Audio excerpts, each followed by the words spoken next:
Pirpaso radio მსმენელებო, ეთერშია შუადღის პოლიტიკა რადიო სივრცის ეთერში FM 98.5-ზე. მაუწყებლობთ გაზაფხულის ქუჩის სტუდიიდან, მე გახლავართ გულამ ნიკოლაშვილი, დღეს ორშაბათია, 27 იანვარი, ნინოობაა, გილოცავთ და ვაგრძელებთ შუადღის პოლიტიკის მეორე სეზონს. 14 საათი და 9 წუთია თბილისის დროით, შუადღის პოლიტიკის მეორე სეზონის ფოკუსში მოქცეულია მე-11 მოწვევის საქართველოს პარლამენტი და მასთან დაკავშირებული მოვლენები, როგორც წარმართავს საკანონმდებლო ორგანო ქვეყნის პოლიტიკას, რა მიზნებს, სირთულეებისა და წინააღმდეგობის დაძლევა უწევს მას. მომავალ კვირაში დაიწყება პარლამენტის საგაზაფხულო სესია, მანამდე კი თვალს ვადევნებთ იმ სერიოზულ ძორებს და მოვლენებს, რაც ამერიკის შიდა თუ გარე პოლიტიკას უკავშირდება. ტრამპის ეფექტი დღევანდელ გლობალურ სამყაროში შეიძლება ითქვას აბსოლუტურია და ამ პოლიტიკაში შიდა და გარე შორის ესეთი მკაფიო ზღვარი უკვე აღარ არსებობს. მიმდინარე პროდასავლური პროტესტები ევროპის დედაქალაქებში, დაწყებული თბილისი და დამთავრებული ბრატისლავით, ბელგრადით არის საინტერესო იმ დასავლური წესრიგის რღვევის ფონზე, რომელიც კონტურებიც აშკარად ჩანს, მაგრამ მთელი რიგი აუდიტორიების რაღაცნაირად დარჩნენ ცოტა რაღაც სხვა დროში, რაღაცა სხვა კალენდრით არიან თითქოს სიჯრით უყურებენ დროს და ამიტომ ეხლა ვიმყოფებით საინტერესო დროში, როცა ჩვენ ხედავთ ერთგვარ აცდენას აი ამ ორ ფაქტორს შორის. ისტორიკოსი და მილენიალის დამფუძნებელი ნუკრი შუშიაშვილია ჩვენი დღევანდელი გადაცემის სტუმარი და სწორედ მასთან ვილაპარაკებთ ჩვენ ამ დასახელებულ თემაზე. ნუკრი, რაც შეეხება დღევანდელ ვითარებას, იანვრის მიწურულია, ყველგან დამთავრდა ესე ვთქვათ არჩევნები, აგერ გუშინ ბელორუსშიც კი ჩატარდა არჩევნები და უკვე მგონი მე-7 თუ არ ვიცი უკვე მე რამდენად გახდა ალექსანდრ ლუკაშენკო ბელორუსის პრეზიდენტი, ქონდა ძალიან საინტერესო პრესკონფერენცია, სხვათა შორის დღეს უსმენდი და მინდა რომ დავიწყოთ ჩვენი მოცემულობის აღწერით, რაში იმყოფება, რა ვითარება, როგორ შეიძლება დასათაურდეს კი არა, ანუ აღიწეროს რა ტერმინებში ის რეალობა, რაც დღეს საქართველოში, რაც დგას ევროპაში და მთლიან მსოფლიოში. მოგესალმებით პირველ რიგში, გილოცავთ ნინოობას. დავიწყოთ იმით, რომ არის ესეთი მომენტი, როდესაც ცენტრში ხდება გარკვეულწილად რაღაცა პოლიტიკური სისტემის ან თუნდაც იდეოლოგიური ინსტრუმენტის რღვევა, ეს გვიან გადადის პერიფერიებში. ჩვენ ახლა ჩვენ თავზე ხედავთ, რომ ის დისკურსი, რა დისკურსის დღეს აი ამ ჯგუფებს, რომლებიც გამოდიან, აქვს და იმათ ცენტრში არსებულ დისკურსებს შორის არის უკვე წყვეტა. წყვეტა არის, იმიტომ რომ აი გავიხსენოთ შეკითხვა დაუსვეს, ხო, რამდენი სქესი არსებობს. და მამაზე ვერ გასცეს პასუხი. ამ წარმომადგენლებმა ვერ გასცეს პასუხი, იმიტომ რომ არსებობს აი მთელი რიგი პრობლემები ამ ჯგუფის თვალსაზრისით. ტრამპის გამარჯვება არის დროებითი მოვლენა. დროებითი მოვლენა და ისინი ელოდებიან გარკვეულწილად დაბრუნებას, როგორც ერთხელ დაბრუნდნენ ბაიდენის სახით, ისინი ელოდებიან ესე ვთქვათ, გარკვეულწილად ესე ვთქვათ, ძალაუფლების აღდგენას. და მათთვის ესე არის მოცემული, რომ აქამდე, ხო ყველა ვიცოდეს, რომ ტრამპის არჩევნებამდე უნდა დაეყენებინათ ის რეალობა, როდესაც აქ ხელისუფლება შეიცვლებოდა, ეს ვერ მოახერხეს და მთელი ძირითადად აქცენტი უნდა გადავიდეს იმაზე, რომ შემდეგ 4 წელი გაძლონ რაღაცნაირად, აშკარად მათი პოლიტიკის ნაწილია და როდესაც ცენტრში დაბრუნდებიან ეს ლიბერალები, კვლავ დაებრუნონ რაღაც ძალაუფლება. მაგრამ ეხლა რითი იკვებება ეს ჯგუფი? ეს ჯგუფი იკვებება ზუსტად მისნაირი ჯგუფებით, რომლებიც ახდენენ გარკვეულწილად აი რევოლუციურ სცენარებს აწყობენ და იღებენ მათგან ლეგიტიმაციას და საუბრობენ ახლა სალომე ზურაბიშვილის გამოვიდა, რომ აი როგორ ებრძვიან რუსულ მთავრობებს დემოკრატიული საზოგადოებები, ხო? ესეთი რაღაცა message box-ი არის, რომელსაც იმეორებენ ეს ძალები. ანუ რასთან გვაქვს საქმე? საქმე გვაქვს შემდეგ რაღაცასთან. რომ პერიფერიებმა იმისთვის, რომ საკუთარი როლი აი ამ ელიტებმა, ლიბერალურმა ელიტებმა, იმისთვის, რომ დაებრუნონ, ახლა ჭირდებათ მაქსიმალურად აქტიურობა და მაქსიმალურად დაანახონ ის, რომ თუ ისინი რევოლუციას ვერ აწყობენ, მათ შეუძლიათ სერიოზული პოლიტიკური კრიზისების შექმნა ქვეყნის შიგნით. ამიტომ როგორც არ უნდა შეიცვალოს ეს ძალაუფლება, ჩვენ ვართ თქვენი დასაყრდენი, შეიძლება ახლა იდეოლოგიურად ცოტა დისტანცირებული ვარ თქვენისგან, მაგრამ ნახეთ, ჩვენ გვაქვს ძალა აქვს, ჩვენ გვაქვს იმის საშუალება, რომ თუ კი თქვენი ნაციონალური პოლიტიკით გამოხვალთ საუბარი შეერთებულ შტატებზე, მაშინ ჩვენ ამ ზეწოლაში დაგეხმარებით. და ჩვენ ვიცით ეხლა იყო ხო საუბარი ტრამპსა და სალომე ზურაბიშვილის ის გამოვიდა. აი, სანამ გააგრძელებ იმისთვის, რომ უფრო ფოკუსირებულად გავაგრძელოთ, აი ეგ ჩაგეჭრები და ამ საკითხს ცოტა ესე განმარტავ, იმიტომ რომ აი შენ თქვი რომ ცენტრში იწყება რღვევა, ეს არის ერთგვარი ცუნამივით, როდესაც ის ჯერ კიდე რაღაც შორს ჩანს, რაღაც ნიშნები არის, ცუნამის წინ ზღვამიცის ხოლმე მიქცევა რა. ვიღაცა ხვდება და ვიღაცამ შეიძლება ჩათვალოს, რომ პირიქით აი რაღაცა ყველაფერი დაწყმარდა და ეხლა არის დრო შენების გაფურჩქვის რაღაცის დანახვის, ანუ ეხლა მოთხოვნები გვაქვს და არა ის რომ ეხლა ადამიანები ვერ ხედავენ, რომ თქო ჩვენ რეგიონალურად ომის ქარცეცლში ვართ გახვეულები, ხო პირიქით აქ საქართველოსში განვითარების თუ რაღაც აღმავლობის თამასა ძალიან მაღლაა ბევრი მიზეზის გამო აწეული. მაგრამ აი ეს რაღაცა ერთგვარი ცუნამი უკვე ჩანს. ხა რამხელა იქნება, რამდენ ბალიანი იქნება, იმ დაპირებულები განცხადებები და რა გაკეთდება, ამას ჩვენ უახლოეს მომავალში ვნახავთ, ანუ ჩვენ ნაწილში, რასაც ევროპა ქვია, აქ როგორ მოაღწევს ეს ამერიკული პოლიტიკის და ტრამპის ეფექტი, ასე ვთქვათ, მაგრამ ვიღაცაებმა ეს უკვე შენიშნეს.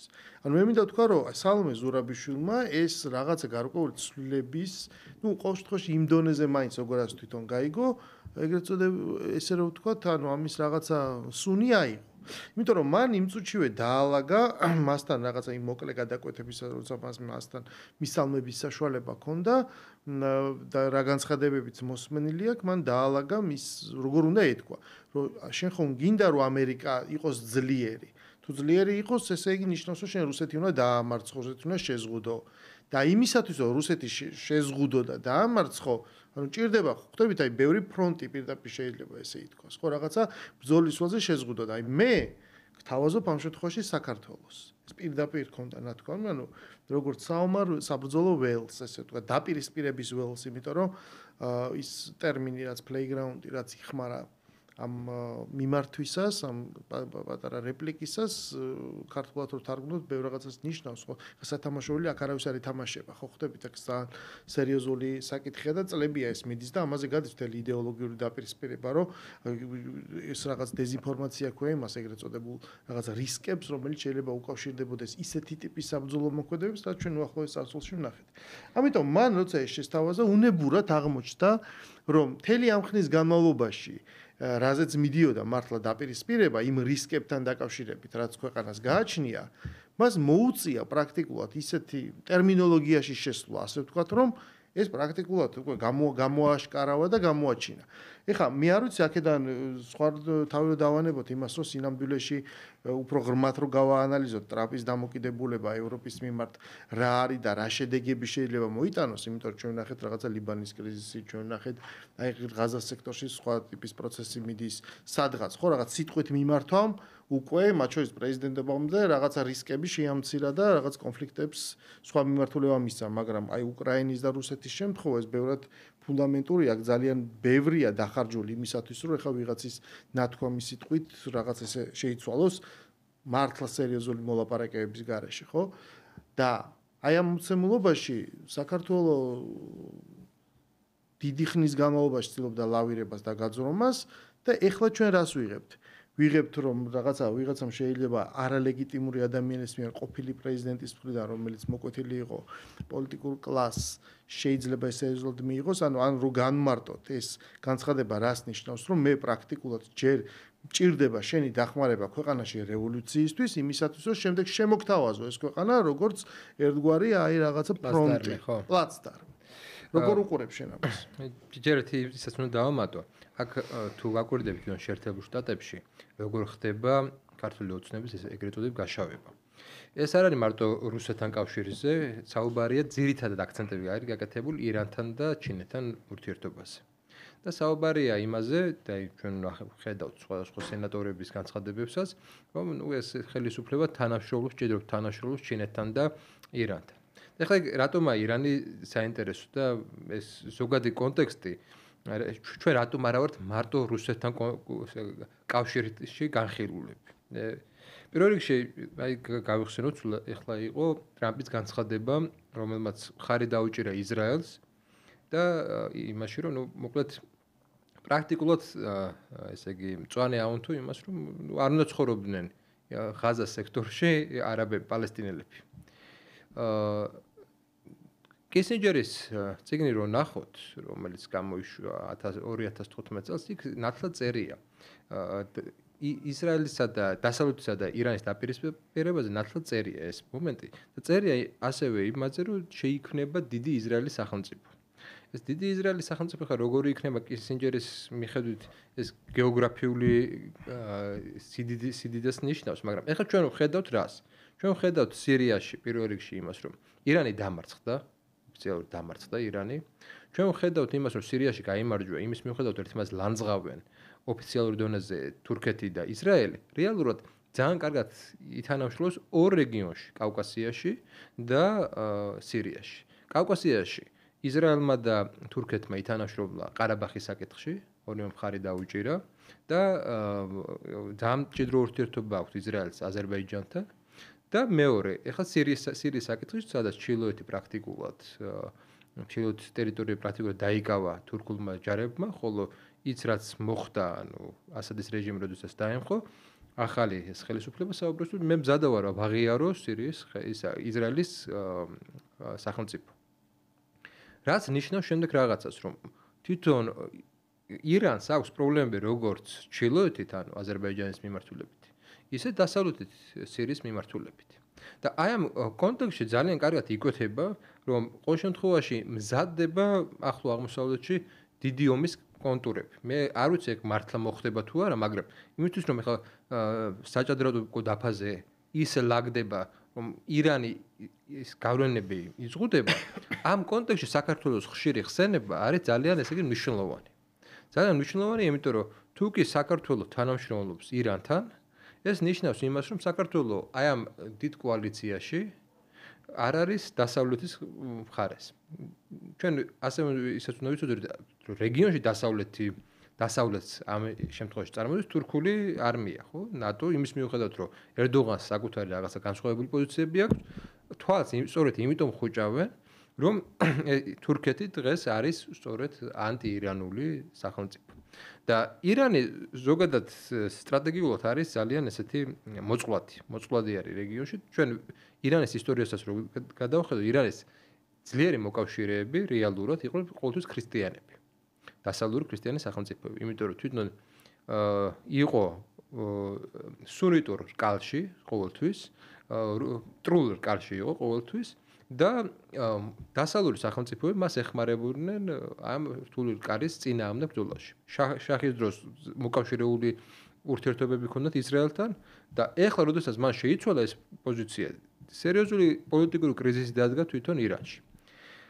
ანუ ერთი იმის თქმა მინდა რომ საქართველოს დაკავშირებულია სწორედ ამ კონტექსტთან, ამ დიდობთან ახლო აღმოსავლეთში, იმიტომ რომ ჩვენ ყველა მეზობელი თითქმის ჩართულია ამაში. ჩართულია რუსეთი, რომელმაც ეხლა რაღაც მე ვერ ვიტყვი რომ ეს სამხედრო კავშირი ან ალიანსია, ეს არის რაღაცა ეგრეთ ვთქვათ თავდაუსხმელობის პაქტი მაინც არის როგორც მინიმუმ და გარკვეული თანამშრომლობის რაღაცა სამხედრო სფეროში თანამშრომლობის რაღაცა რეგულაცია ხდება. მეორე ჩართულია აზერბაიჯანი აქტიურად, ჩართულია სომხეთი, რომელიც ყიდულობს იარაღს როგორც ირანიდან ისე პაკისტანიდან, ჩართულია თურქეთი და ჩართული რასთავარია ისრაელი. შესაბამისად, ეს ერთი მიმართულებაა, სადაც საქართველოს ცოტა ისე აღიქმება მთელი რიგი დასავლელი პოლიტიკოსების მიერ, რომ მან შეიძლება არ ითამაშოს კარგი როლი მათთვის და ამიტომ ეს პოლიტიკური ძალა სწორედ ამ გამბიც ეგრეთ ვთქვათ ათამაშებს, ამ კოზის ათამაშებს და საუბრობს, რომ აი ირაკლი კობახიძე ხო ჩავიდა ირანში, ესე იგი პროირანული ირანის მოკავშირე ხელისუფლებაა, ხო? თუმცა არაფერი არ შეცვლია ჩვენ ურთიერთობაში. და მეორე მნიშვნელოვანი ფაქტორი ესე ჩინეთის ფაქტორი, ბუნებრივი. ჩინეთის ფაქტორი, რომელიც შემოდის და რომელიც თვითონ შეერთებული შტატების ინტერესებს მოდი ესე ვთქვათ, თუ არ აზარალებს ყოველ შემთხვევაში არც ხელს არ უწყობს. ფაქტია, რომ ჩინეთის ეხლა აქვს თუ არ ვწდები 5 პორტი, მე-6 პორტი იქნება ანაკლია ევროპაში. ამის გარდა ხმელთაშუა ზღვაში აქვს ეგვიპტეში პორტი და აქვს კიდე რამოდენიმე აქვს იტალიაში, საბერძნეთში, ჰოლანდიაში ეს პორტები, ხო? ანუ ჩინეთი ქმნის თელ ინფრასტრუქტურას თავისი პროდუქტების. რას ნიშნავს შემდეგ რაღაცას? რას ნიშნავს იმას, რომ ევროპა ეხლა როგორც არის ყველაზე მოწყვლადი მდგომარეობაში და ევროპას უჩნდება რაღაც ალტერნატივა. გავიხსენოთ მერკელის დროინდელი ევროპა. რაზე იდგა ევროპის სიძლიერე? სამ რაღაცას. შეერთებულ ამერიკულ უსაფრთხოებაზე, რუსულ იაპკაზე და ენერგორესურსებზე და ჩინურ ბაზარზე. ამ ომმა, უკრაინის ომმა, მოახდინა ის, რომ ყველა ამ სამი მიმართულებით ევროპა გახდა დამოკიდებული შეერთებულ შტატებზე. და დღეს, როდესაც გავხსნა პირველი პრეზიდენტობა ტრამპის და ეხლა მეორე პრეზიდენტობა. გავხსენოთ, როგორი არის ევროპასთან ურთიერთობა. პირველ შემთხვევაში ეს ურთიერთობა იყო ისეთი, რომ გავხსნათ იყო საუბარი თავდაცვის ხარჯების გაზრდაზე ნატოში, ხო? და მაშინ ევროპული ლიდერები წინააღმდეგობას უწევდნენ და დღეს როგორ აქვს საქმე? დღეს გვაქვს საქმე ისე, რომ ტრამპი პირდაპირ ემუქრება ევროპელებს, სხვადასხვა პრინციპში ეკონომიკური ომით ემუქრება, თუ ისინი სხვადასხვა ისეთ ნაბიჯებს არ გადადგავენ, რაც შეერთებულ შტატებს უნდა. ანუ ევროპა გახდა მთლიანად დამოკიდებული. და ამან გამოიწვია ერთი მნიშვნელოვანი რამ. ამან გამოიწვია ის, რომ საქართველოში ამ შემთხვევაში საქართველო გახდა მნიშვნელოვანი ამ სახელმწიფოებისთვის და აი ამ კონტექსტში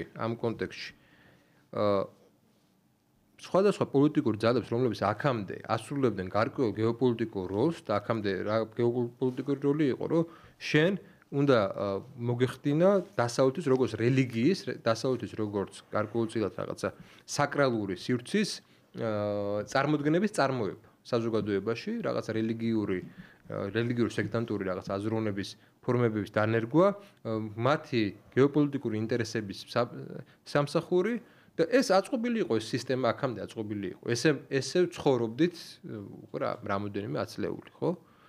ანუ მხოლოდ პროდასავლური პლატფორმა შეიძლება ყოფილიყო ის ლეგიტიმური ამოსავალი წერტილი, საიდანაც შენ სამყაროს უყურებ, ყველაფერი დანარჩენი იყო ერესი და ერეტიკოსობა. და ამის პრაქტიკულად ჩვენ ამ პროცესს დღესაც ვხედავთ, რომ ნებისმიერი განსხვავებული აზრიც კი თუ იმ ძირითად ბაზისზე აღქმაზე არ დგას, დღეს არის პირდაპირ თავდასხმის ობიექტი, ფაქტიურად კოცონზე შეიძლება დაგწვან, ანუ ინკვიზიცია დღეს მუშაობს. მუშაობს და თან თავარი ხა მომენტში რა არის? პირველ რიგში უკრაინის ომის ეხლა უკვე შემდეგ არესტოვიჩი რას ამბობდა ომის დაწყების დროს, აბსოლუტურად სხვა რაღაცებს ამბობდა და დღეს რას ამბობს? დღეს ბევრი უკრაინელი საუბრობს, რომ ისინი გამოიყენეს საზარბაზნე ხორცად რეალურად რუსეთთან დაპირისპირებაში. ტრამპი გამოვიდა და თქვა, რომ უკრაინა და საქართველო შეიძლება როდესღაც იყვნენ ნატოში, მაგრამ ჯერ ადრეა ამაზე საუბარი, ანუ თავარი მნიშვნელოვანი რა არის? ანუ უსაფრთხოების ილუზია, რომელიცაც ეს რელიგიური სექტანტური რაღაცა ნარატივი ჩვენ გვაძლევდა, აღმოჩნდა ცარიელი ილუზია. ანუ ეს არ არის ხელში შესახები რაღაცა რეალობა, ხო? ჩვენ ვერ არა მარტო ჩვენ, არამედ უკრაინა ვერ დაიცვა სათადარიგო. შენ ახსენე არესტოვიჩი და რომელსაც მე ალბათ მე მგონი ომის დაწყებიდან ძალიან მალე პრაქტიკულად ძალიან ხშირად უსმენ, ძალიან ბევრი რამ აქვს მოსული, შეიძლება თქოს ყოველდღე, ხო? ანუ და ამიტომ მივდევ იმ ტრაექტორიას, იმ აზრის განვითარების, რაც დაიწყო. თავარი გარდამტეხი მომენტი, რაც თქვა, თუ იმეს ეჩვენება, რომ სხვადასხვა რამეს იძახის, მე ესე არ ვფიქრობ, რომ ის განსხვავებულ რამეს იძახის. ის თანმიმდევრულად მიყვება აი ამ აზრის განვითარების ტრაექტორიას, ამ პროუკრაინული ნარატივიდან და დახმარებიდან. თავარი მომენტი იყო შემდეგი. რომ უკრაინა ომობს თავისი დამოუკიდებლობისთვის, თავისუფლებისთვის, იგერიებს მტრის აგრესიას, მაგრამ უკრაინას არ შეუძლია მოუგოს რუსეთს. ჭირდება დასავლეთის დახმარება. და შესაბამისად ის ხშირად ლაპარაკობდა, როგორი უნდა იყოს ეს დახმარება, რომ იმას საკმარისი უნდა მისცეს, მაგრამ სამაგიეროდ რა უნდა გააკეთოს უკრაინამ იმისათვის, რომ ეს საკმარისი დახმარება მიიღოს და არის კიდევ რაღაცები, რასაც ვერავინ ვერ გააკეთებს მის მაგივრად და მას აქვს მთელი რიგი და ქონდა კრიტიკის მიმართულებები იმისათვის, რომ თქვა უკრაინას რა შეიძლება გაეკეთებინა უკეთ. მაგრამ რომ ეს არ მოხდა და ეს დახმარებაც არის კარგი, მაგრამ არასაკმარისი. ანუ ჩვენ ამით მიზანს ვერ ვაღწევთ. ეხლა სხვა საკითხი აქედან რომ ვიღაცამ შეიძლება გამოიტანოს დასკვნები, რომ რატო არის ეს წვეთოვანივით მიწოდებული, ხომ არ უკავშირდება ეს რაღაცა დიდი სტატუს-კოს არ დარღვევას. ანუ ეს სპეკულაცია იქნება შეიძლება ბევრი გამოდგეს და აი როცა მე ვახსენე რომ უსმენდი ბელორუსის პრეზიდენტის პრესკონფერენციას, მან თქვა როგორ ელაპარაკა ზელენსკის, ხა ეს ტყუილია მართალია სხვა საკითხია, მაგრამ მან ესეთი რამ თქვა, რომ იცი რა არის, შენ კი გპირდებიან დახმარებას დავამობ, მაგრამ წავა ეს თავრობები და ადმინისტრაციები და დარჩები მარტო. და შემდეგ ვერავის ვეღარ მოთხოვ პასუხს იმაზე, რომ შენ ვერ მიიღე საკმარისი მხარდაჭერა იმისათვის, რომ თქო უმის გზით რაღაცა დაგეცვა, ხო? სწორედ ამიტომ ეს ცვლილება და ეს კონტექსტი დღეს ამიტომ არის შეცვლილი, რომ ადამიანები იწყებენ დათვლას. ანუ აი რა უნდა მოხდეს აქედან გამოსავალი რა არის, იმიტომ რომ აღმოჩნდა რომ არა მარტო ბრძოლის ველზე აღმოჩნდა შეუძლებელი რუსული აგრესიის შეკავება. ეხა იდეოლოგიურ ველზეა იგივე ბრძოლა, იმიტომ რომ პრეტენზიები რაც რუსეთმა გამოთქვა და დააფიქსირა, მაგალითად ძალიან დიდი ინტერვიუები არსებობს პუტინის და ლავროვის იგივე ტაკერ კარლსონთან. ეს არის პრაქტიკულად გაგზავნილი ისე რომ პაკეტი მესიჯები, რომ რა დევს მაგიდაზე, რაზე უნდათ მათ ლაპარაკი.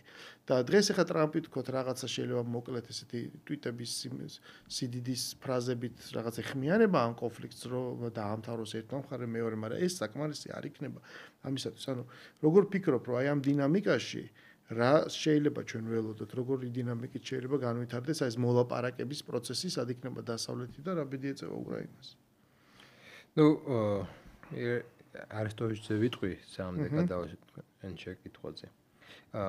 ერთ-ერთ ბოლო ინტერვიუში მან განაცხადა, რომ ჩინეთის ფაქტორი არის მნიშვნელოვანი. ჩინეთი თუ შემოვა რეგიონში, საუბარი არის უკრაინაზე, ხო? ის რაღაცნაირად დააბალანსებს აი ამ სიტუაციას და უკრაინისთვის შეიძლება გადარჩენის რაღაც მომენტი იყოს. საქმე იმაშია, რომ საქართველოს უკვე შემოსულია ჩინეთი.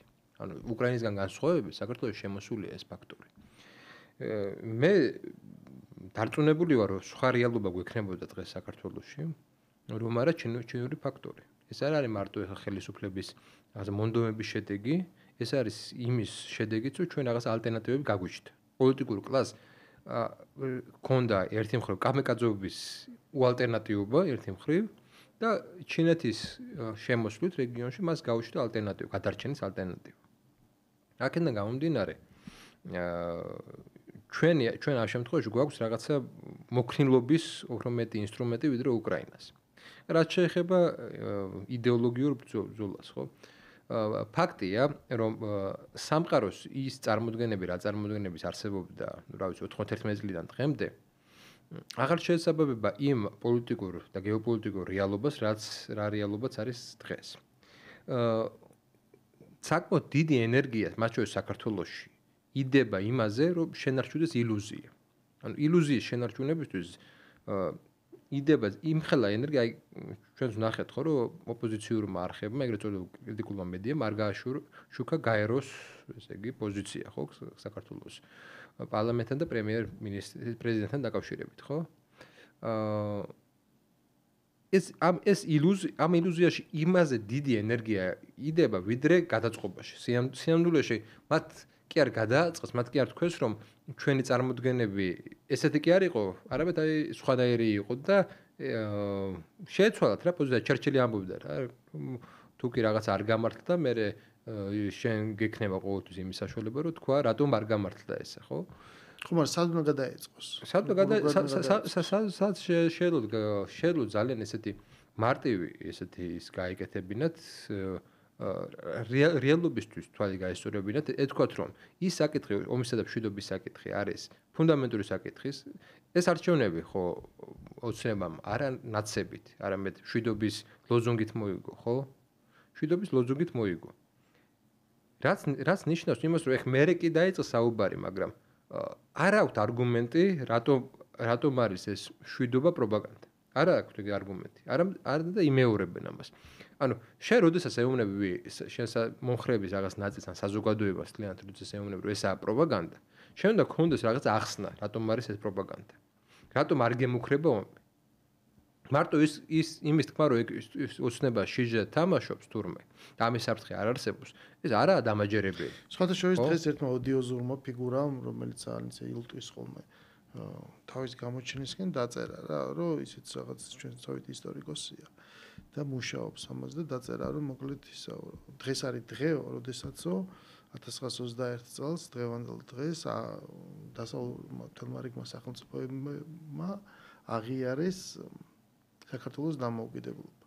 და სხვათაშორის ზუსტად ამავე დღესო სტალინმა ძალიან კატეგორიულად მოითხოვა პოლიტბიუროზე იქ მოსკოვში საქართველოს მოკლედ შეერთების საკითხი, ის რა თქმა უნდა მას ოკუპაციას უწოდებს და აი ეს იდეოლოგიური ბრძოლა, ანუ იქ კომენტარებში ზოგი მიხვდა, რომ კი, მაგრამ ეს ხო არ შეიძლება და ყოფილიყო რაღაცა ბიძგი და სტიმული, ხო ხდები ამგვარად, რომ შეიძლება რაღაც დაკავშირებული იყოს, ძალიან რთულია მის გაზომვა და განსაზღვრა, ხო, ერთია რომ შენ რაღაცა ითხოვ, რა თქმა უნდა, რაღაცა ორიენტაცია, დღესაც ჩვენ ხედავთ განსხვავებით, დღეს იხილება, ვიზა ლიბერალიზაცია ხომ არ შეუჩეროთ და აგერ არის მაგალითად მარგოს ცაჰკნა. აი მარგოს ცაჰკნა ბრიუსელში საგარეო საქმეთა საბჭოს შეხვედრამდე ჟურნალისტებს განუცხადა. ესტონეთის საგარეო საქმეთა მინისტრი. რომ საქართველოს უნდა დაისაჯოს, საქართველოს უნდა შეუჩერდეს ვიზა ლიბერალიზაცია, ეს პროცესი უნდა დაიწყოს, იმიტომ რომ მან უნდა გაასწოროს თავისი რაღაცა რიტორიკა, ორიენტაცია ასე შემდეგ რა. ანუ მეერე ვთქვათ რაღაცა შენ ლავირება, რისკის შეფასება რა შეიძლება მოხდეს, ეს ყველაფერი ნიველირებულია რა. ანუ გარკვეულწილად ეს ისტორიის გამეორების საფრთხე მუდმივად არსებობს. და ეს დამოკიდებულება არსად არ წასულა. და იგივენაირად, ანუ ძალიან რთული ხდება დღეს ლაპარაკი, იმიტომ რომ საკმარისია რაღაცა განსხვავებულად ნახო, ისეთი აკრძალული სიტყვები გამოიყენო, როგორც არის ბელორუსი, მისი პრეზიდენტი, ის ხო არ არის ლეგიტიმურია, დღეს ამაზეც იყო ლაპარაკი ევროპაში, ხო? შემდეგ ის რო თქვა რას აკეთებს ის თქვა თავისი ქვეყნისთვის. რატო არ ომობს მე მაქვს ამიტომაც ერთი კითხვა რა. რატო არ ომობს დღეს უკვე 3 წელია ომი მიდის ბელორუსის ჯარისკაცი რატო არ ომობს უკრაინაში? იმიტომ რომ სწორი პოლიტიკა აქვს ბელარუსს, მან იცის საკუთარი ადგილი, გეოგრაფია და ის რეალობას უყურებს. სწორი პოლიტიკა რას ნიშნავს? რაღაცა ღირებულებები და აი ამ მორალისტური პოზიციიდან რა არის სწორი, რა არ არის სწორი, თუ ქვეყნის ეროვნულ ინტერესს, როცა დაარსებობს რაღაცა დოქტრინა, რა ჭირდება კონკრეტულ მომენტში, იმიტომ რომ პოლიტიკა წარმოებს დროში. პოლიტიკა არ პატრონის იდეათა სამყაროში არ კეთდება. კონკრეტულ დროსა და სივრცეში კეთდება. ესმის, ანუ მოდი ესე თქვა თავიდანვე გამარტოთ, რომ თანამედროვე პოლიტიკა რომანტიზმისგან დაცლილია. დაცლილია რომანტიზმისგან სამწუხაროდ. მე ის ადამიანი ვარ, რომელსაც პირიქით ეს იდეალიზმი ჩემთვის უცხო არ არის, მაგრამ უნდა ვაღიაროთ, რომ ეს არის მაკიაველისტური ეპოქა, აბსოლუტურად იდეებისგან დაცლილი მაკიაველისტური ეპოქა, სადაც მიზანი ამართლებს საშუალებებს. ეხლა ჩვენ რო ქონოდა ნორმალური კვლევითი ცენტრები, ძალიან კარგად ესე იგი გაცნობიერებდნენ შემდეგ რაღაცას. გვახსოვს, ხო ჩვენ 2008 წლის ომამდე იყო ბუქარესტის სამიტი, ბუქარესტის სამიტამდე იყო კოსოვოს აღიარება და უბრალოდ ეს ფაზლი რო დაგველაგებინა, ძალიან მარტივი იქნებოდა რუსეთის მოქმედებების ამოცნობა. ძალიან მარტივი იქნებოდა. ანუ რას უნდა ველოდეთ, როგორც არ უნდა ilaparagon, ჩვენ კარგად ვიცით, რომ რაც არ უნდა ilaparagon, ჩვენ კარგად ვიცით, რომ რუსული 2008 წელს რუსული სცენარი განვითარდა. რუსეთის სასარგებლო სცენარი, მოდი რუსული სცენარის არ დავარქვა, რუსეთის სასარგებლო სცენარით განვითარდა მოქმედებები. სხვა სცენარით არ განვითარებული ეს მოქმედებები. შესაბამისად, ეხლა ვის აქვს ეს ლეგიტიმური უფლება, ვინ გვაღიარებს, ვინ არ გვაღიარებს? ამას ეს მირჩევნია მოხდეს დაგვიანებით, მაგრამ შედეგი დადგეს, პოსტფაქტუმი დადგეს ის შედეგი, რაც ჩვენ გვინდა. ვიდრე დე იურეთ ვიღაცებმა გვაღიარონ ან არ გვაღიარონ. ხო ხდებით რა შეა საქმე. ანუ თავარი მომენტი არის ის, რომ შენ უსაფრთხოება, რეალური უსაფრთხოება, შენ თვითონ უნდა იზრუნო. და ამ უსაფრთხოების წყარო თუ კი არ არის ის ძალა, რომელიც ერთი ხელით აცხადებს, რომ შენ მიგიღებს და მეორე ხელით, ხო, შენზე პასუხისმგებლობას არ იღებს კრიტიკულ მომენტში, ხო, ომის მომენტში. მაშინ შენ სხვა პოლიტიკა უნდა აწარმოო, ყოველ შემთხვევაში ესეთი ღია არ უნდა იყოს და ფაქტის წინაშე უნდა დააყენო, თუ კი ნატოში შენ აპირებ მართლა შესვლას. ფაქტის წინაშე უნდა დაგეყენებინა რუსეთი. შენ აი 2008 წელი ახსენე. და რუსეთის სასარგებლო სცენარი და მანამდე ახსენე არესტოვიჩი. ეხლა მე გამახსენდა ერთი ნაწყვეტი. ეხლა მისი ამ ბოლოდროინდელი გამოსვლა, სადაც ის იძახის, რომ როცა ის ადანაშაულებს, რომ არსებობს ვიღაცა პასუხისგებელი პროცესი და არსებობს დამნაშავე. რაც ხდება უკრაინაში, ამაზე პასუხისგებელი უკრაინა არის, დამნაშავე რუსეთია, ხო რომ შეიჭრა. მაგრამ მნიშვნელოვანია ისო, რომ როდესაც ის გადაწყვეტილებას იღებდა და მან იცოდა ომის დაწყებამდე, რომ ნატოს გაფართოება და ნატოს წევრობა ვერ მოხდებოდა, აი ეს მოცემულობა მას ჰქონდა, მაგრამ საქმე იმაშია, რომ მან ეგეთი რამე ახსენა.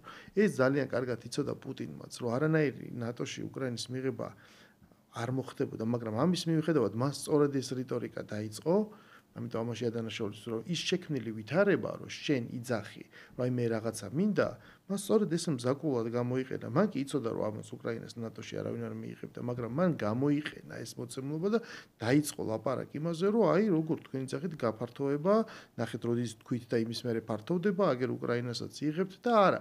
ანუ რეალურად ყველამ იცოდა, რომ ეს არ მოხდებოდა, მაგრამ რა კი რიტორიკა იყო ესეთი, რაღაც გამაერთიანებელი და ბუქარესტი და სამიტები და გახდება წევრი და ასე შემდეგ, ამან შექმნა ის კრიზისი, რომელიც მე კი ვნახეთ რაშიც გადაიზარდა და როგორადაც მოხდა. და მე სწორედ მან გადაგაწყვეტინე, სადაც არესტოვიჩი ამბობდი, უბრალოდ ეს ორი მოვლენა ახლა ერთმანეთთან დაკავშირებით გამახსენდა, რომ ეს როცა ვიღაცას უყვირს ხოლმე როგორ აბა იმან არ დაიწყო ომი, ანუ არქიტექტურა და სტრუქტურა, ესეთი ტიპის კრიზისები როგორ კეთდება, რომ ერთი არის იდეოლოგიური ბრძოლა, როგორ და მოამზადო და შემდეგ საინფორმაციო ომი, ეს პასუხისგებელი უნდა გამოჩნდეს და რანაირად უნდა ჩანდეს ეს კიდე საერთოდ მე ვკითხო დღეს კიდე უფრო მნიშვნელოვანი ბრძოლის ნაწილი და სცენა.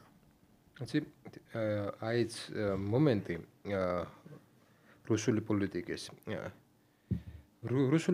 რუსული პოლიტიკის ესეთი ძალიან ისეთი მნიშვნელოვანი მომენტი არის ის, რომ როგორი პოლიტიკაც არ უნდა იყოს, ეს არ არის რაღაც მარტო ნებელობ ერთი ადამიანის ნებაზე წარმოებული პოლიტიკა. მას აქვს მთელი რიგი ნარატივები, ხო? ეს ამ ნარატივებისგან იღებს პუტინიც ლეგიტიმაციას. ეს ნარატივი გასაგებია, რომ აი ნატო გვიახლოვდება ჩვენ, რომ ის ჩვენთვის ეგზისტენციალურ საფრთხეს წარმოადგენს, მისი რაკეტების განლაგება ჩვენ საზღვრებთან, მისი ბაზების, სამხედრო ბაზების განლაგება ჩვენ ბაზებთან და ამიტომ ჩვენ ესე იგი უპასუხებთ ამას შესაბამისად. როგორც ჩვენ შეძლებთ. შესაბამისად, ნახეთ, ის სახელმწიფოები, რომლებიც შევიდნენ, რუსეთის მეზობელი სახელმწიფოები, რომლებიც შევიდნენ ნატოში, ნატოს წევრები, რომლებიც გახდნენ, ისინი შევიდნენ მაშინ, როდესაც რუსეთი იყო სუსტი. როდესაც რუსეთს რეაგირების მოხდენა ბალტიისპირეთის ქვეყნებში ვსაუბრობ, არ შეეძლო. და ჩვენ ვუყურებთ სხვა ტიპის ლიდერს, ელცინისგან განსხვავებულ სხვა ტიპის ლიდერს, პუტინს, რომელსაც აქვს აბსოლუტურად სხვა ლეგიტიმაციის წყარო, სხვა იმიჯური ლეგიტიმაციის წყაროზე ვსაუბრობ, აქვს სულ სხვა პოლიტიკა და ჩვენ ვხედავთ, რომ აი ამ პოლიტიკაში შენი, ესე იგი, უსაფრთხოება დაკავშირებული ერთმნიშვნელოვან რაღაცასთან, რომ შენ არ გახდე რუსეთისთვის ეგზისტენციალური პრობლემა. რასაც ის ეგზისტენციალური პრობლემა თვლის. ანუ შენ ამას როგორ მოახერხებ, ეგ ცალკე საკითხია, მაგრამ თავარი შენი სტრატეგია უნდა იყოს ის, რომ მის წარმოდგენაში შენ არ იქცე ეგზისტენციალურ პრობლემად. ხლა, შეიძლება ვიღაცამ თქვას, რომ პირიქით არის, გასაგები რომ პირიქით იქნება, ჩვენ ყავს ბაზა, რომელსაც ნახევარსაათში საქართველოს ორ ნაწილად გაყოფა შეუძლია, მაგრამ მეორე მხრივ რა არჩევანი გვაქვს? მე არჩევანზე მაქვს ხოლმე ყოველთვის საუბარი. რა არჩევანი აქვს ქართულ სახელმწიფოს? ჩვენ ხო რას დავეძებთ რუსეთს და მე ფაქტიურად ციტირებ იმ უამრავ ფრაზას, რაც მე მომისმენია ჩემი მეგობრებისგან, უამრავი სხვა ადამიანისგან. რას დავეძებთ ის რას ფიქრობს, რაში გვაინტერესებს ეს ადამიანი, მისი პოლიტიკა, მათი ეგზისტენციური საფრთხეები, ჩვენ გვაქვს ჩვენი და ის მას ეწყინება თუ არ ეწყინება, ცივი წყალი დალიოს, ან ბორჯომს გაუგზავნით და ეს საერთოდ არ გვაინტერესებს და ჩვენ უნდა ვსდიოთ ჩვენს ვარსკვლავს, ესე ვთქვათ რა. და ანუ აქედან როცა გადავდივართ იმაზე, რომ შეიძლება რაღაც ინტერესები განსხვავებულია, უნდა იწყებოდეს თუ არა მე ელემენტარული თვლა და კალკულაცია, როცა შენ აპირებ, რომ ან აჯანყდე, გაატარო სხვა ტიპის პოლიტიკა, იმიტომ რომ შენ გაქვს ესეთი ეროვნული, არ ვიცი, რაღაც შეხედულებები, ეს უკვე ინტერესები არ არის. ანუ ინტერესი რა არის? ანუ რატო არ გადავდივართ ჩვენ თვლის ფაზაში, რომ ისი გაკეთებაც გინდა, ამისი რესურსი, ამის თავი გაქვს თუ არა, თუ არა გაქვს, ყავს თუ არა მოკავშირე, ვინც ამაში ბოლომდე გამოყვება. აი საქართველოს რატო ვერასდროს ვერ მოხდა ამ შემდეგ განწყობებიდან, ემოციური პოლიტიკის ემოციური აღქმიდან და აი ამ დგენელიდან გადასვლა რეალ პოლიტიკის სივრცეში. რომ მოდი ერთი წამი გავჩერდეთ, ეს ემოციები დავიწყოთ, გავშალოთ რუკა, რაღაცას შევხედოთ, გავაანალიზოთ, რა მეზობლები გვყავს, რა დიდი ძალებია მსოფლიოში, რა ინტერესები აქვს მათ, როგორ ხდება ამათი ურთიერთქმედება და სად ვართ ახლა აქ ჩვენ.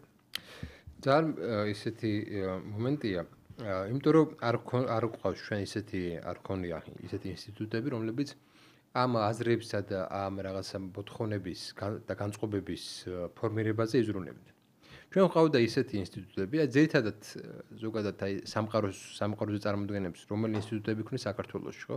ერთი არის მედია, მედიის მიერ. ხომ არ მედიაში რა გეგულება შე რომელი მედია პროდუქტი, ამას ახლა აი ნოის გასართობი გადაცემები არ აკეთებს, ამას აკეთებს რაღაც შესაბამისი ანუ საგანმანათლებლო და რომელიც არ არის მედიაში. არ არის მედიაში. მედიას ინსტიტუტები მოშლია არსებობს NGO სექტორი. და NGO სექტორი. შესაბამისად NGO სექტორის ამოცანა არასდროს არ ყოფილა შენი ეროვნული რაღაც ცნობიერების ჩამოყალიბება. არასდროს არ ყოფილა ეს. ის იყო აგებული იმაზე, რომ ზოგადად ამიტომ იქნებოდა, ხა ჩვენ რაღაცა ამერიკას კი არ აღმოვაჩენთ. შეერთებულ შტატებმა მეორე მსოფლიო ომის შემდეგ ძალიან მარტივ სქემას მიმართა. რომ მე ჩემ გავლენის ზონებში უნდა იყოს ისეთი პოლიტიკური სისტემა და ისეთი წარმოდგენები, რომელიც დაახლოებით ჩემთან არის და ჩემ წარმოდგენებს, ჩემ ეროვნულ ინტერესებს უნდა ემთხვეოდეს. და ესეთ ურთიერთობის ფორმა ქონდა ევროპის სახელმწიფოებთან. და სხვადასხვა დინამიკაში იყო, რა თქმა უნდა და ზოგჯერ ისე იყო, ზოგჯერ ესე იყო, საფრანგეთი ზოგჯერ ესე იგი სხვა პოლიტიკასაც ატარებდა, მაგრამ საბოლოო ჯამში სტრატეგია იყო ძალიან გასაგები, რომ შენთან შემოდის ამერიკული თანხები, შემოდის ფონდები, შემოდის სხვა ინსტიტუტების კადრები, რომლებიც მე სამინისტროებს იკავებენ, რომლებიც მე გადაწყვეტილებების თანამდებობებს იღებენ სამინისტროებში და სხვა ადგილებზე და მათ უნდა ქონდეთ გარკვეული წარმოდგენები, ესე იყო დატესტილი და ამ წარმოდგენებში სამყარო იყო ისეთი, რომ არსებობს რაღაცაა რელიგიური რაღაცა ბრძოლა სიკეთესა და ბოროტებას შორის, სადაც აქ რაღაც ეროვნული ინტერესებისთან კი არ გვაქვს საქმე, რაღაც ფუნდამენტური სიკეთესთან, რომელსაც გამოხატავს სიმბოლურად შეერთებულ შტატები და ფუნდამენტური ბოროტებასთან. ჩვენ შემთხვევაში ესეთი ბოროტება იყო, ესე იგი, რუსეთი, რა ვიცი, ჩინეთის მეზობელ ქვეყნებისთვის ალბათ ჩინეთი და ასე შემდეგ. მაგრამ თავარი აქ არის ის, რომ არავინ არ იზრუნა საქართველოში, არც ერთმა ისეთმა ინსტიტუტმა არ იზრუნა. ნუ ამ ბოლო დროს კი გამოჩნდა სხვა ინტელექტუალები და ასე შემდეგ, მაგრამ არავინ არ იზრუნა იმისთვის, რომ ქართულ საზოგადოებისთვის რაღაცნაირად მის სამყაროს ხედვაში შემოეტანა არა რაღაც იდეალისტური წარმოდგენები, არამედ რეალისტური წარმოდგენები, სადაც არ არსებობს რაღაც სიკეთე, არსებობს რაღაც სახელმწიფოების ინტერესები და აქედან გამომდინარე, დისონანსი გარკვეულწილად საზოგადოებას აქვს. სხვათა შორის ეგ გარკვეულწილად ოცნების ბრალიცაა. ეს თქვათ, იმიტომ რომ ჩვენ თუ დავუკვირდებით ოცნების დასაწყის პერიოდს, ის ამ ნარატივებს აძლიერებდა.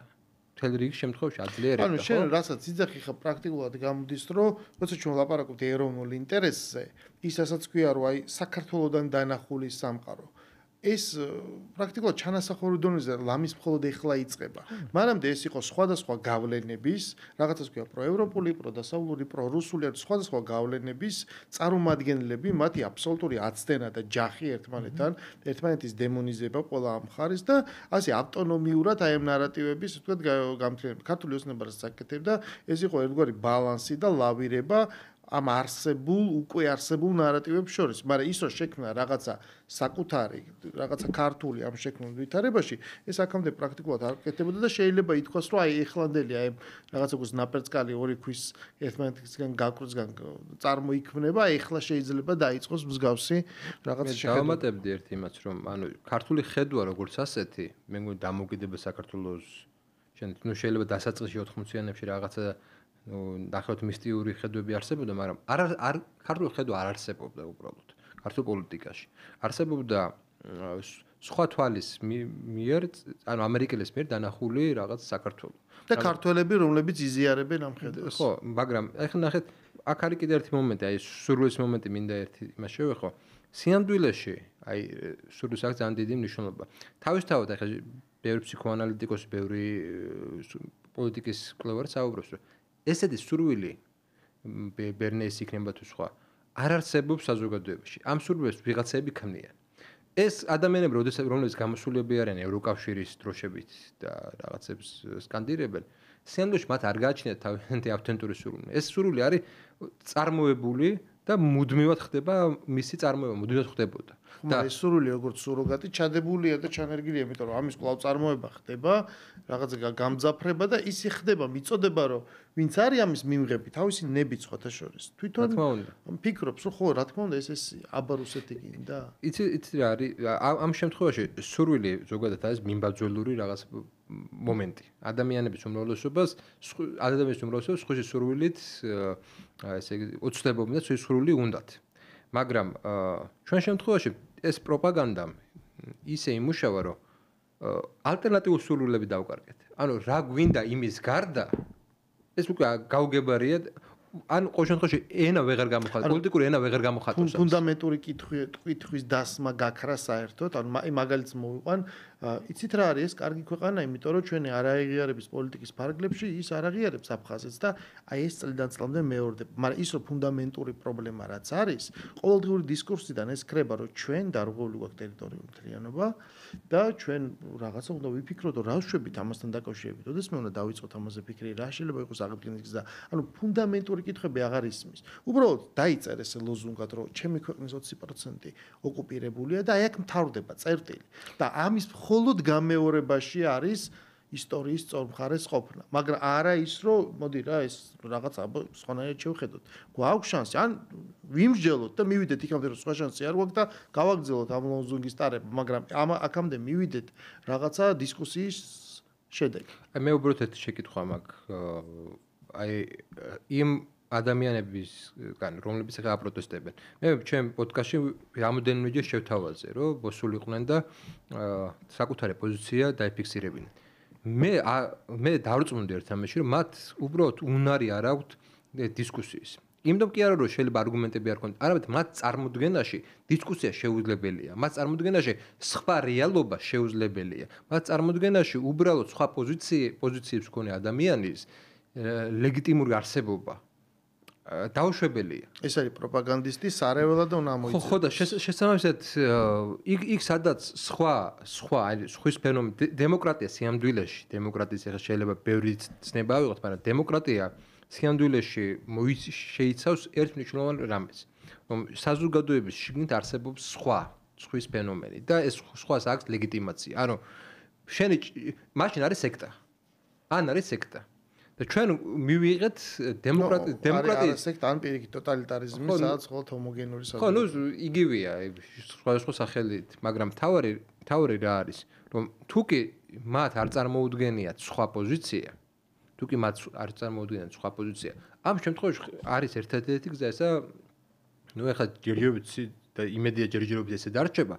ცივი სამოქალაქო ომის პოზიცია, სადაც ყრუებისა და მუნჯების ერთმანეთის დიალოგია. ჩვენ მე სულ ვიძახი ყველაფერს, ჩვენ დღეს ვიმყოფებით ომის მდგომარეობაში, ეს ომი და დაძაბულობა იგივენაირად არსებობს და ისევე როგორც მთელი რეგიონი ჩვენ პოლიტიკურადაც ომის პირობებში ვართ, უბრალოდ ისვრიან უკრაინაში და აქ სხვადასხვა ტიპის დაძაბულობა არის, მაგრამ კონტექსტი აბსოლუტურად ერთია, ხოლო ქვეყნის შიგნით ეს არის ჩვეულებრივი სამოქალაქო ომი, რაც მიდის, უბრალოდ მიდის ის თქვა ცეცხლის გარეშე, იმას გულისხმობ რა ქვია პირდაპირ, რაც ვნახეთ ჩვენ 30 წლის წინ ამის გარეშე, თორე ის ემოციები და დამოკიდებულება აბსოლუტურად იდენტურია, მე არ ვიყავი ძალიან პატარა, მაშინ მახსოვს.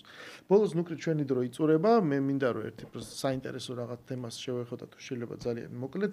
ჩვენ ვხედავთ ამერიკიდან ამოზრდილ კიდევ ერთ მნიშვნელოვან ფაქტორს, ამას ქვია ელონ მასკი, რომელიც ხდება პრეზიდენტ ადმინისტრაციის რაღაც გუნდის წევრია და რაღაც ადმინისტრაციის ნაწილიც გახდება ამ თავისი რაღაცა ახალი სააგენტოით და რომელიც ამჟღავნებს ძალიან დიდი ინტერესს ევროპის მიმართ.